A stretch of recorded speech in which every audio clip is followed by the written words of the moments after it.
ಇನ್ನು ಮುಸ್ಲಿಮರಂತೆ ಸುನ್ನಿ ಮಾಡಿಸಿಕೊಳ್ಳಿ ಅಂತೇಳಿ ಪ್ರತಾಪ್ ಸಿಂಹ ವಿವಾದಕ್ಕೆ ಈಗ ಸಿಲುಕಿಕೊಂಡಿದ್ದಾರೆ. ಕಾಂಗ್ರೆಸ್ನ ಟೀಕಿಸುವ ಭರದಲ್ಲಿ ಮಾಜಿ ಸಂಸದನ ವಿವಾದ. ಮುಸ್ಲಿಮರಂತೆ ನೀವು ಕೂಡ ಸುನ್ನಿ ಮಾಡಿಸಿಕೊಳ್ಳಿ ಅಂತೇಳಿ ಪ್ರತಾಪ್ ಸಿಂಹ ಅವರು ವಿವಾದ ಕೇಳಿದ್ದಾರೆ. ಕಾಂಗ್ರೆಸ್ನ ಟೀಕಿಸುವ ಭರದಲ್ಲಿ ಮಾಜಿ ಸಂಸದನ ವಿವಾದ. ಸಿದ್ದರಾಮಯ್ಯ ಹೇಳಿಕೆ ಟೀಕೆ ಮಾಡುವ ವೇಳೆ ಪ್ರತಾಪ್ ಸಿಂಹ ಬೆಂಕಿ ಡೈಲಾಗ್ ಅನ್ನು ಹೊಡೆದಿದ್ದಾರೆ.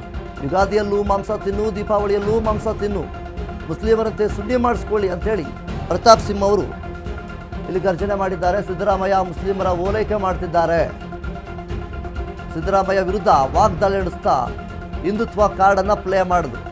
ಹಿಂದುತ್ವವನ್ನು ಮುಂದಿಟ್ಟುಕೊಂಡು ಚರಂತಿಮಠ ಪರ ಪ್ರತಾಪ್ ಸಿಂಹ ಪ್ರಚಾರವನ್ನು ಮಾಡ್ತಾ ಇದ್ರು. ಬಾಗಲಕೋಟೆಯಲ್ಲಿ ಹಿಂದುತ್ವಕ್ಕೆ ಹೆಚ್ಚು ಒತ್ತು ಕೊಟ್ಟಿರುವ ಬಿಜೆಪಿ ಪ್ರತಾಪ್ ಸಿಂಹ ಮಾತು ಉದ್ದೇಶ ಪೂರ್ವಕವೋ ಆಕಸ್ಮಿಕವೋ ಅನ್ನುವಂಥ ಪ್ರಶ್ನೆಗಳು ಸಹಿತ ಇಲ್ಲಿ ಮೂಡ್ತಾ ಇದೆ. ಭಾರೀ ಟೀಕೆ ಮತ್ತು ಚರ್ಚೆಗೆ ಗ್ರಾಸವಾಗ್ತದೆ ಪ್ರತಾಪ್ ಸಿಂಹ ಅವರ ಮಾತುಗಳು. ಪ್ರತಾಪ್ ಸಿಂಹ ಅವರು ಮಾತಿನ ಬರದಲ್ಲಿ ಮುಖ್ಯವಾಗಿ ಏನು ಸಿದ್ದರಾಮಯ್ಯನವರನ್ನು ಒಂದು ಟೀಕೆ ಮಾಡುವಂತಹ ಒಂದು ಸಂದರ್ಭದಲ್ಲಿ ಸಿದ್ದರಾಮಯ್ಯನವರ ಸ್ಟೇಟ್ಮೆಂಟ್ಗೆ ವಿರುದ್ಧವಾಗಿ ಒಂದು ಸ್ಟೇಟ್ಮೆಂಟ್ನ ಕೊಡುವಂತಹ ಸಂದರ್ಭದಲ್ಲಿ ಮಾತಿನ ಬರದಲ್ಲಿ ಇನ್ನೊಂದು ಸಮುದಾಯದ ಆಗಿರ್ಬೋದು, ಇನ್ನೊಂದು ಧರ್ಮದ ಬಗ್ಗೆ ಟೀಕೆಯನ್ನು ಮಾಡಿದ್ದಾರೆ. ಮುಸ್ಲಿಮರಂತೆ ನೀವು ಕೂಡ ಸುನ್ನಿ ಮಾಡಿಸ್ಕೊಳ್ಳಿ ಅಂಥೇಳಿ ಪ್ರತಾಪ್ ಸಿಂಹ ಅವರು ಹೇಳಿದ್ದಾರೆ. ಸಿದ್ದರಾಮಯ್ಯ ಮುಸ್ಲಿಮರ ಓಲೈಕೆ ಮಾಡ್ತಾ ಇದ್ದಾರೆ. ಇನ್ನು ಸಿದ್ದರಾಮಯ್ಯ ವಿರುದ್ಧ ವಾಗ್ದಾಳಿ ನಡೆಸ್ತಾ ಇರುವಂತಹ ಸಂದರ್ಭದಲ್ಲಿ ಹಿಂದುತ್ವದ ಕಾರ್ಡನ್ನು ಸಹಿತ ಪ್ಲೇ ಮಾಡ್ತಾ ಇದ್ದಾರೆ. ಹಿಂದುತ್ವವನ್ನು ಮುಂದಿಟ್ಟುಕೊಂಡು ಚರಂತಿಮಠ ಪರ ಪ್ರತಾಪ್ ಸಿಂಹ ಅವರು ಪ್ರಚಾರವನ್ನು ಮಾಡ್ತಾ ಇದ್ದಾರೆ. ಬಾಗಲಕೋಟೆಯಲ್ಲಿ ಹಿಂದುತ್ವಕ್ಕೆ ಹೆಚ್ಚು ಒತ್ತು ಕೊಡ್ತಾ ಇದ್ದಾರೆ.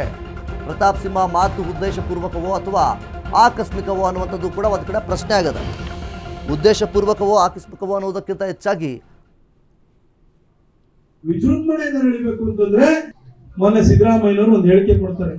ನಾನು ಯುಗಾದಿ ದಿನ ಮಾಂಸ ತಿಂತೀನಿ, ದೀಪಾವಳಿ ದಿನ ಮಾಂಸ ತಿಂತೀನಿ. ಅಣ್ಣ ನೀನ್ ಮಾಂಸಾಹಾರ ತಿನ್ನು, ಏನ್ ಬೇಕಾದ್ರೂ ಮಾಡು, ನೀನು ಬೇಕಾದ್ರೆ ತುದಿ ಕಟ್ಟು ಮಾಡಿಸ್ಕೋಬೇಡ ಅಂತ ಹೇಳಲ್ಲ. ಯುಗಾದಿ ದಿನ ಮಾಂಸ ತಿಂತೀನಿ, ದೀಪಾವಳಿ ದಿನ ತಿಂತೀನಿ ಅಂತಂದ್ರೆ ಯಾಕೆ ಗೊತ್ತಾ? ಯುಗಾದಿ ದಿನ ತಿಂತೀನಿ, ದೀಪಾವಳಿ ದಿನ ತಿಂತೀನಿ ಅಂತೇಳಿ ನಮ್ಮ ಹಿಂದೂಗಳ ಶ್ರದ್ಧೆಯ ಪ್ರತೀಕವಾಗಿರುವ ಹಬ್ಬಗಳಲ್ಲಿ ನಮ್ಮ ಹಿಂದೂಗಳ ಭಾವನೆಗಳಿಗೆ ನೋವುಂಟು ಮಾಡ್ತಾರೆ. ಅಂದ್ರೆ ಮುಸಲ್ಮಾನರು 15% ಇದ್ರು ಕೂಡ ಅವ್ರಿಗೆ ಓಲೈಸ್ತಾ ಇರ್ತಾರೆ. ಹಿಂದೂಗಳಿದಲ್ಲ, ನಿಮ್ಗೆ ಯಾಕೆ ಅವಮಾನ ಮಾಡ್ತಾರೆ ಹೇಳಿ? 15% ಅವ್ರಿಗೆ ಬಂದ್ಬಿಡ್ತಾವ ಬ್ಯಾಂಕ್ ಅಕೌಂಟ್ ಅಲ್ಲಿ ಇದ್ದಂಗೆ. ನೀವೇನಾಗಿದ್ರು ಹೇಳಿ? ನಿಮ್ಮನ್ನ ಚೆನ್ನಾಗಿ ಗೊತ್ತಿದೆ, 85% ಹಿಂದೂಗಳಿದ್ರು ಕೂಡ ನೀವು ಗೌಡ ಆಗಿದ್ದೀರಿ, ನೀವು ಲಿಂಗಾಯತ ಆಗಿದ್ದೀರಿ, ನೀವು ಕುರುಬ ಆಗಿದ್ದೀರಿ, ನೀವು SC ಆಗಿದ್ದೀರಿ, ನೀವು ST ಆಗಿದ್ದೀರಿ, ಅದ್ರೊಳಗಡೆ ಎಡ ಆಗಿದ್ದೀರಿ, ಅದ್ರೊಳಗಡೆ ಬಲ ಆಗಿದ್ದೀರಿ. ಈ ತರ ಹರಿದು ಹಂಚೋಗಿದ್ರೆ ಲಾಸ್ಟಿಗೆ 2 ದಿನ 7ನೇ ತಾರೀಕು 8ನೇ ತಾರೀಕು ಕವರ್ ಒಳಗಡೆ 2000 ರೂಪಾಯಿ ಹಾಕಿ ಕೊಟ್ಬಿಟ್ರೆ ನಿಮ್ ಓಟ್ ಬರುತ್ತೆ ಅಂತ ಅವ್ರಿಗೆ ಗೊತ್ತು. ಅದು ಯೋಚನೆ ಮಾಡಿ. ಇವತ್ತು ದೇಶದ ಪರಿಸ್ಥಿತಿ ಏನಿದೆ, ಇವತ್ತು ಒಬ್ಬ ನರೇಂದ್ರ ಮೋದಿ ಇಲ್ಲ ಅಂತ ಹೇಳಿದ್ರೆ, ಹಿಂದೂಗಳು ಒಗ್ಗಟ್ಟಾಗಿ ಓಟ್ ಹಾಕಿ ನರೇಂದ್ರ ಮೋದಿನ ಪ್ರಧಾನಿ ಮಾಡಲಿಲ್ಲ ಅಂತಂದ್ರೆ ಇವತ್ತು ದೇಶ ಕೊಡುಗೆಲ್ಲ ಇರ್ತಿರ್ತ. ಹಾಗೆಯೇ ನಮ್ಮ ಹಿಂದೂಗಳು ಇವತ್ತು ಉಳಿಬೇಕು ಅಂತ ಹೇಳಿದ್ರೆ ಒಗ್ಗಟ್ಟಾಗಬೇಕು. ನಮ್ಮ ಶಿವಾಜಿ ಜಯಂತಿ ನಡಿಬೇಕು, ಬಸವ ಜಯಂತಿ, ವಾಲ್ಮೀಕಿ ಜಯಂತಿ, ಕನಕ ಜಯಂತಿಗಳು ವಿಜೃಂಭಣೆಯಿಂದ ನಡಿಬೇಕು ಅಂತಂದ್ರೆ ದೇಶ ಕಾಯಕ್ಕೆ ಒಬ್ಬ ಮೋದಿ ಇದ್ರೆ ಸಾಕಾಗಲ್ಲ. ನಮ್ಮ ಬಾಗಲಕೋಟೆ ಹಿತರಕ್ಷಣೆ ಮಾಡ್ಲಿಕ್ಕೆ ಡಾಕ್ಟರ್ ಚರಂತಿಮಠರು ಕೂಡ ನಮ್ಮ ಎಮ್ಮೆಲ್ಲೆ. ಅದಕ್ಕೋಸ್ಕರ ನಾವೆಲ್ಲ ಬಂದಿದ್ದೀವಿ, ವಿನಮ್ರವಾಗಿ ಕೇಳ್ಕೊಳ್ತೀವಿ.